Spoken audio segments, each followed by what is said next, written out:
You're watching the Mortgage Busters show, and you know this show is all about paying off your mortgage as fast as possible, but also preparing for retirement.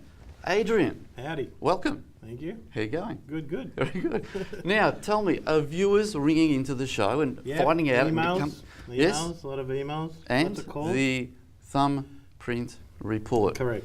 Yes, many people asking for that. And just briefly, what is that about?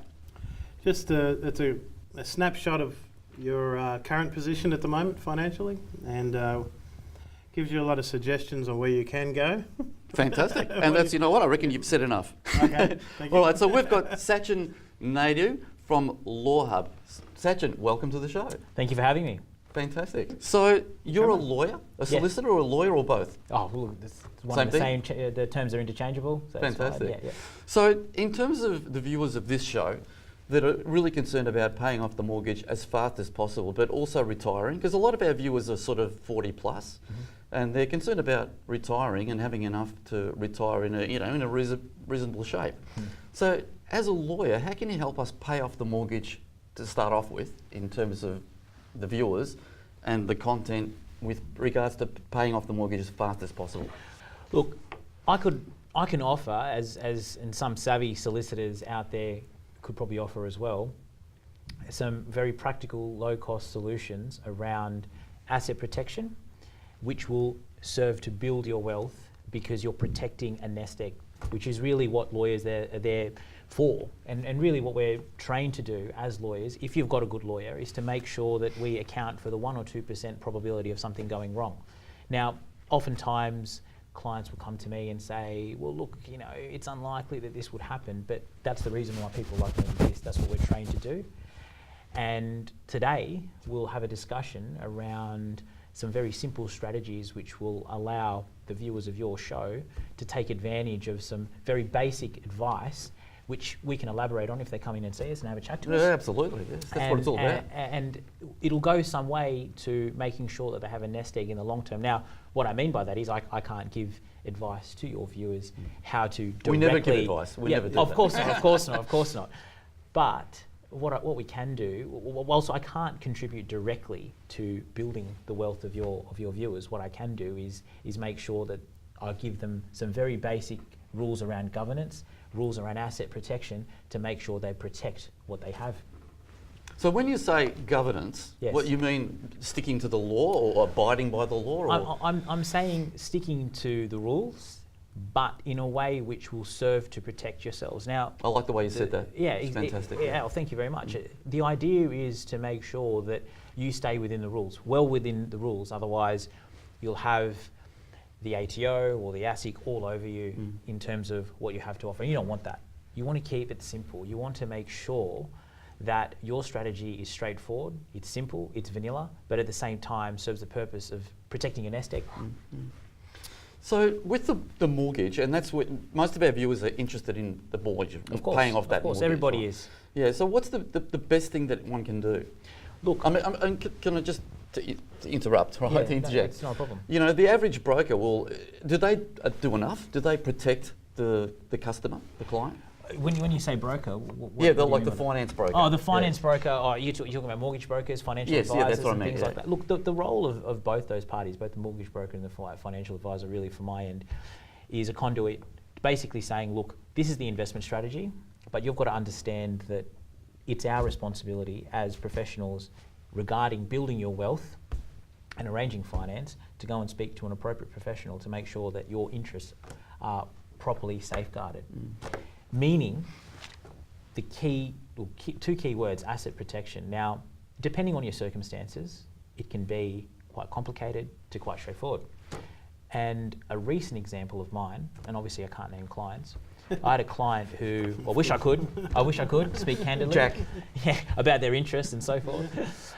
I had a client who ran a very successful scrap metal business. Now, as I'm sure your well-minded viewers would understand, scrap metal and metal generally has gone through a bit of a difficult phase.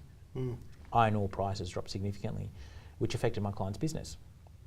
And it meant that he went from trade of around $10 million to almost half in the space of 18 to 24 months. And you've got to be mindful, this particular person, has a very strong marriage, has children, and was very successful for a long period of time.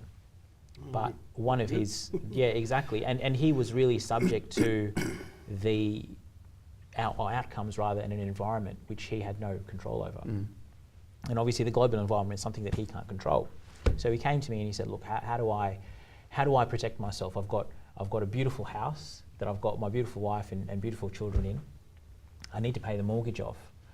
What do I do to make sure that I at least keep that? And half his job was done because he had the property, the actual family home, in his wife's name, and he had a substantial balance in his super fund, which meant that if he were to go bankrupt, the bankruptcy trustee, whoever is appointed, can't actually touch your super fund assets. Now, there are a few exceptions to that, I must admit, around contributions, and everybody must understand, just as you both must understand, that there are various exceptions to. Well, there's always exceptions, right? Is there? Yeah. But if you consult the right lawyer, and you you get the right advice, then and we know that that's you.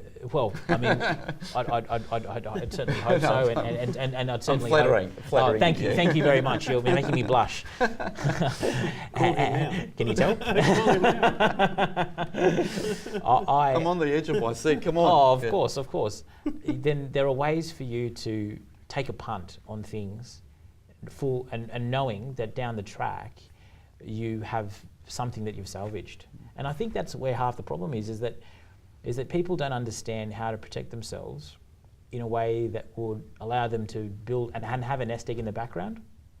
And that's really what it's all about. I don't think they know the dangers. I really don't think they understand the dangers that can. Well, Adrian, I mean, can happen. Well, that's right. I mean, we see it every day. Well, but they don't. absolutely, it's all too commonplace in my world. And Adrian brought up the example earlier, which is cross-collateralisation, where the banks essentially require you, if for example you have a 40-something married couple with 2 kids that has a reasonable amount in super, cash at bank and a family home and an investment property, they're probably in a position to go and leverage off that and put in money into other investments. Yeah. And what that usually means is that people are inherently conservative, and they go to what they know, meaning that they will probably go to their existing finance broker, or they'll probably go and get a mortgage to their existing bank. We've got about 10 seconds before we get a break, but go on, just finish off that quick statement. Yeah. If you borrow all your money from the one bank, it basically means that you're tying your fortunes to one bank. Meaning if you default on one mortgage, they can take the whole lot. Everything, even though you're paying off the rest. Yeah. So you want to make something sure very that you important. de-risk. I'm sure a lot of people don't know that, and they're probably saying, That's right. Oh, we need that's we me. need to investigate that further. That's next. Absolutely, not a problem. But we need to go to a break. Not a problem. You're watching the MortgageBusters show, and we'll be back shortly.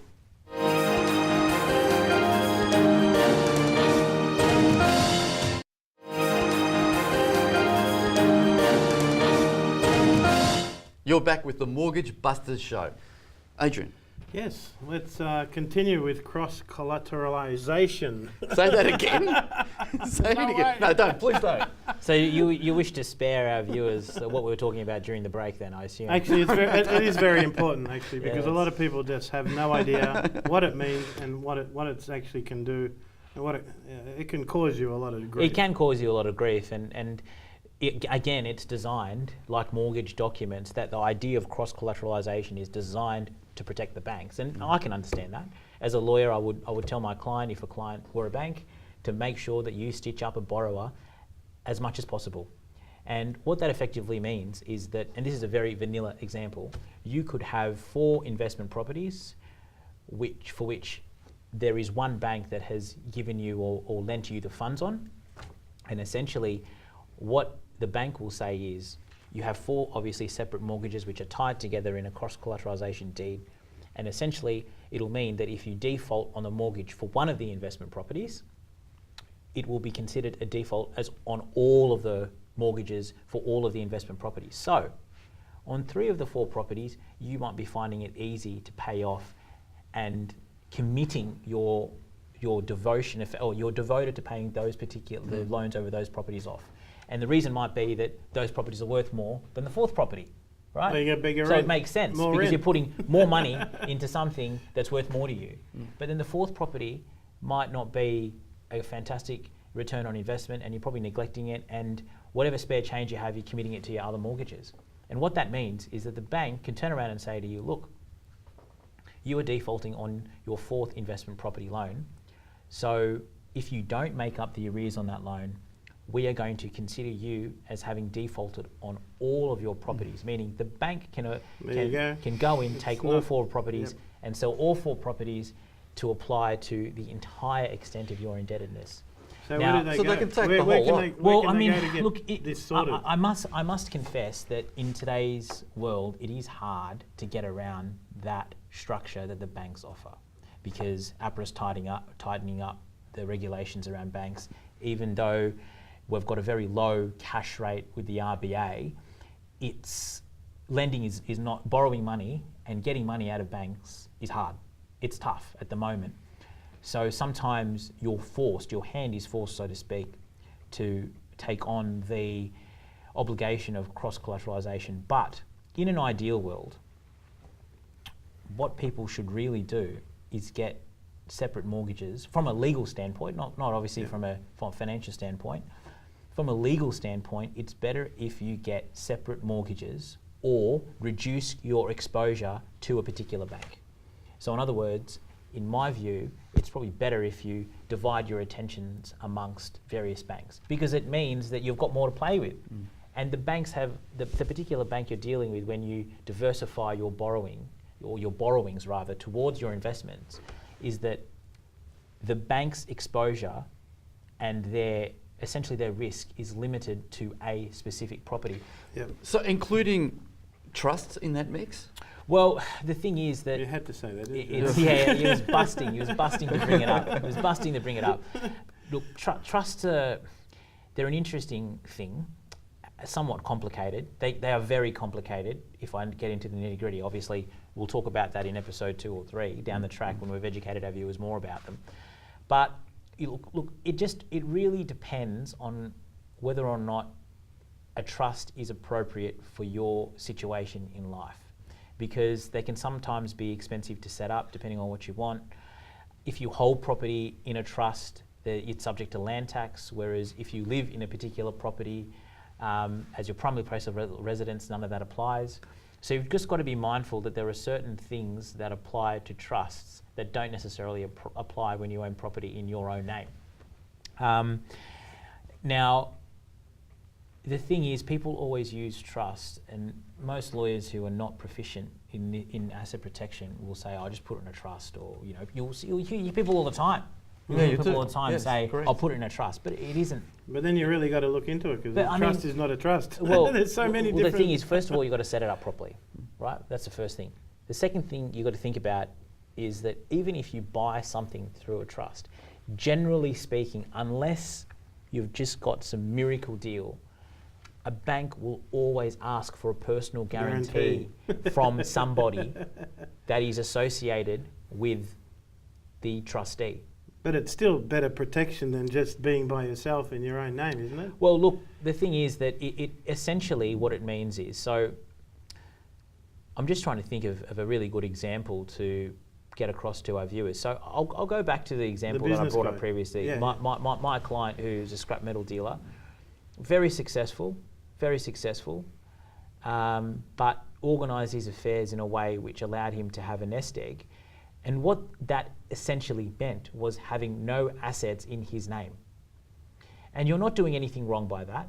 What you're essentially doing is setting yourself up in a way that you can walk around to creditors or people that you owe money to and say, "Look guys, how about we come to some sort of financial accommodation around what I owe you, because I don't have anything and I don't have access to anything." Now that's generally harder with the banks, because the banks will push hard for everything. And unless they've got some sort of public image problem that they need to counter, or they've got an issue with their stock price, then they'll push pretty hard. I mean, I'm finding it at the moment very difficult to deal with the big banks in terms of getting them to, I guess, reduce amounts owing or be fairer around repayment terms when my clients are finding it difficult. And I can understand that from the bank's perspective as well, because if they're lenient with one person, they'll probably get a torrent of people coming in. What's the time period now? What is the time? Sorry. What's the time period now? Is it 3 months, 6 months, 12 months? What time period relative till they to... kick you out? Because they used to give you 6 months, some of them. Well, I mean, to be honest, there are statutory requirements, Yep. and it's all legislated for these days. It's in the mortgage documents, you're all stitched up. But it really depends on the day. It really depends on your solicitor, and it really depends on the solicitor's relationship with the bank, if they in fact have one. Yep. And thirdly, who you're dealing with at the bank. There are so many things that are just are not quantifiable, that you just don't know until you get in the room with the bank, really. But usually, I mean, I had an instance with a client where... We've just got about 20 seconds before we get a break. Well, look, I think... we can go through the other side. Yeah. Well, look, I think we might talk it on the other side of the break. Because So continue on. Well, I mean, look, I've come across a lot of clients who have properties in Queensland that are finding it difficult to repay their mortgages for whatever reason. And the banks in those situations are just applying the mortgage document to the literal meaning they're not compromising at all. All right. Sachin, we have to go to a break. No problem. You'll be back with the Mortgage Busters show very soon.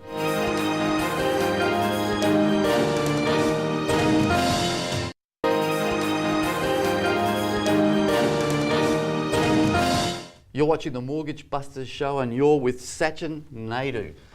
Welcome back, Sachin. Thank you. So you were talking about a property or properties in Queensland that had problems? I've had, what I was trying to get across was that I've had a couple of clients come to me and ask for me to deal with their issues with the banks in terms of investment properties held in Queensland. Now, in both of those situations, it was a circumstance where the value of the property, and I arranged for valuations to be conducted, was less than the actual value of the mortgage or the amount of the mortgage. Now, I go back to my example where... Is that recently or...? Yeah, that was just recent. It was last year and this year.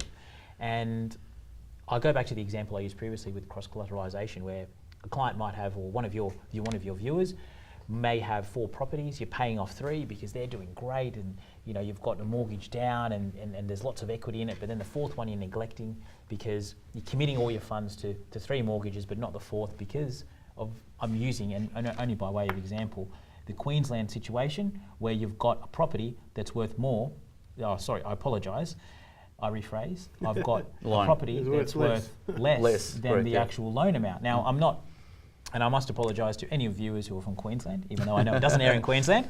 I'm not dissing on the state of Queensland, rather I'm just using an example where a bank, even though it knows that there is absolutely no value in pushing things hard, they will absolutely push you into a corner because they realise, and you know what, rightfully so, they realise that if they compromise on one, they may have to compromise on a whole lot because it spreads quite quickly. As soon as you get a great outcome, and I've got a couple of great outcomes with some of the majors for my clients, I get referred other clients that also want the same miracle performed. But every case is different, and the bank, surprisingly, so you're moving to Queensland soon, are you? Well, yeah, I'm thinking about it. I'm thinking about it. A lot of work. It's warm. It's not cold like here. It is warm. Freezing Sometimes like it is down warm. here. Yeah. I know. Yeah, we go. Yeah, but it really is on a case by case basis, and that's sort of what I'm dealing with right now. It's what I'm seeing right now. It's what I'm getting from the client. But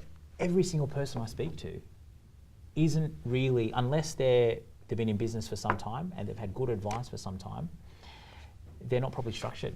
And they're not really what you need to do as an individual that is looking to take advantage of protecting, or rather put yourselves in a position where you've got a nest egg and take advantage of your own circumstance, in that you put yourself out there as the person who bears all the risk, but really you're not bearing any risk at all if you've structured yourself in a way, where you've got a nest egg, but you're taking on all the liabilities. But it's just some careful, practical strategies around how you go about structuring yourself so that legally, or what a solicitor can do for you, is enhance your wealth by allowing you possibly to take some more decisions around investments or more risk than you otherwise naturally would have, because you know you've got something in the background. So, and the thing is, who knows if those risks will pay off? But as long as you've placed yourself in a situation where you can take those risks and you don't stand to lose anything personally, then, or you can restructure out of it, then why not go and get some good advice to make sure? And I found that most small business owners, unless they've done it by virtue of luck, don't really have that advice. No. I mean, I've had a very successful a client of mine who owned some gyms, and one of the gyms that he owned didn't go so well, and we looked to restructure him, but there was a problem. And the problem was that in the couple of his very successful gyms, because he'd started them out when he didn't have any advice and he'd just sort of put some money all in his name. Yeah, that's right. It was all the assets were in his name. All the assets were in his name, which means, and he'd signed personal guarantees everywhere for leases. And as you can imagine, if you have a gym, you need big space. And that means a lot of cost if you're personally guaranteeing the payments of the lease, which meant that we had to go through copious amounts of work to make sure that he was properly protected, because it's not a simple case of transferring assets out of your name and then declaring bankruptcy if you're exposed to creditors. It's not as simple as that. There are various rules under the Bankruptcy Act, there are various rules under the Corporations Act, which you have to consider if you're a small business owner that's exposed yourself to quite a bit of credit and you're trying to protect your livelihood. And you know what, for me, at the very least, it's not, given the situations that I encounter on a daily basis, it is not really about protecting the assets, it's about protecting the livelihood of your family. And that's really, I guess, what people hold most dear. That is so well said. That's fantastic. I think that's probably the best way to put it, because to protect your livelihood is just, I have to say, that's really good. Because that's all really they've good got really advice, at the end of the yeah, day. correct. Right. It's fantastic. de-risking yourself is about De-risking. Yeah, I mean, that's that term alone is worth, gold, yeah. The idea is to put yourself in a position where you play within the rules. You don't do anything too risky, unless you really want to, and in which case you need to be advised of that and need to acknowledge the risks, and a good lawyer will make sure that's put in writing for their own sake and for the client's sake. And then going forward and making the decisions which will hopefully bear fruit. And that's really what it's about. Of course it is. That's the essentials of it. Sachin, we've probably got a couple of minutes, if not less. Just a final couple of words or few words in terms of the average mortgage holder and protection. Well, de-risk. Which we've talked about already, I guess. Of course. But just to summarise. In summation, I'd say de-risk. Ask around, Google, talk to people you trust to get a referral to a good lawyer. Don't just go to your local guy. Yeah, give us a call. Yeah, of course, the MortgageBusters show. That's what we're all about. And make sure, and this is sincere advice, that if you go to just anybody, you basically are giving them the keys to the kingdom in terms of legal advice. I've seen lawyers do very well for their clients, and I've seen lawyers ruin their client's business because of the poor advice they've given. But it can work either way. You've just got to make sure you get the right person, whether it's through the MortgageBusters show or it's by your own inquiries. But either way, educate yourself through your friends. Look at people who have got some good advice and they've seen the fruit of their good advice, and make sure you get that, because getting good advice is oftentimes a bedrock to making sure you can build your wealth. Fantastic. Well, it's happened to us It on is. many occasions. Absolutely. We're Sachin, happy to know you, actually. thanks for being on the show. It's you. been an absolute pleasure, and problem. we'll love to see you again. Oh, thank you. Fantastic. I'll have to come on Stage again. 2. Next. Thank you. Adrian, Well, we're going to have to go to the next show. absolutely, but just quickly, the thumbprint report, just to remind the viewers. Yes, have a look at the bottom of the screen, or give us a call on 1300 TMB show, or go to our website, thetmbshow.com. And the number is? 1300 TMB show. 1300 TMB show. It's down the bottom anyway. Thanks, Adrian. Thanks to Sachin once more. Thank you. You've been watching the MortgageBusters show, and we'll see you again next week.